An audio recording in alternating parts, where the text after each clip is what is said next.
Sidadaun balu nebe sai vítima ba investimentu osan leu aplikasaun SnapBoost hato'o na keixa ba PNTL.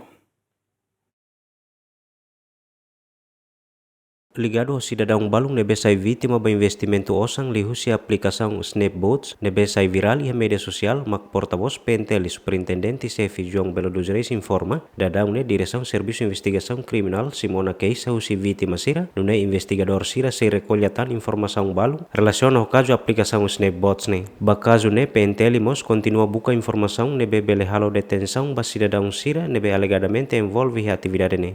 Hato'o público kata Direção de Investigação Criminal, em geral Polícia Nacional de Timor-Leste, monitoriza a atividade né? E depois a mocinho na keixa usi vítima na rua nebe sinti ofendido o caso né? Nebe agora itabuca ela maluk ser seluk nebe sinti ofendido ka sinti lakom ba sernya recurso ka osan ba aksang ina mai para ser hato'o keixa. Polícia Nacional de Timor-Leste, a investigação criminal, mos halo ela, buka ela informação, liu ba ser nebe mak iha conhecimento dia que are dana mai. Ami mos check ona aplikasi nebe mak sira usa, kata aplikasi nebe mak sira usa ne la registro iha Play Store. Processo de investigação lau ela, me sir nebe mak sira halo, mak comunica ba malum e depois investe osan ho montante balum ho promessas que dia katakne se hetan lucro dobro ou lucro barak ya tempo barak nyala na buat serne hotu ita tu cuidado tamba ya tempo moderno agora aplikasi barak lohi malum mas barak e vítima barak mas pasun tidak mai.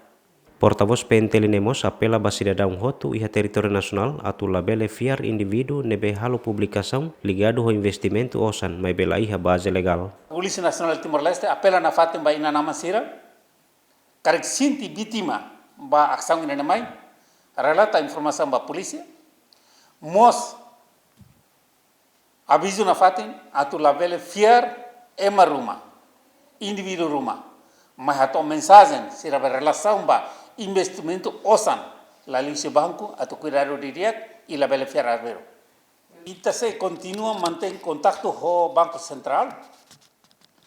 Tama sira mak regulariza atividades negócio em relação ba banco ninyan e depois ita mo se buka referência ba nação seluk nebe mak usa método hansa karik para bele justifica e tem processo de investigação nebe mak laudara. Vítima e território nacional nebe resista ona hamutu katus rua resin no kada ema ida investe osan ho montante tol nulu to rihun rua resin ba aplikasaun SnapBoost ne equipa cobertura GMN.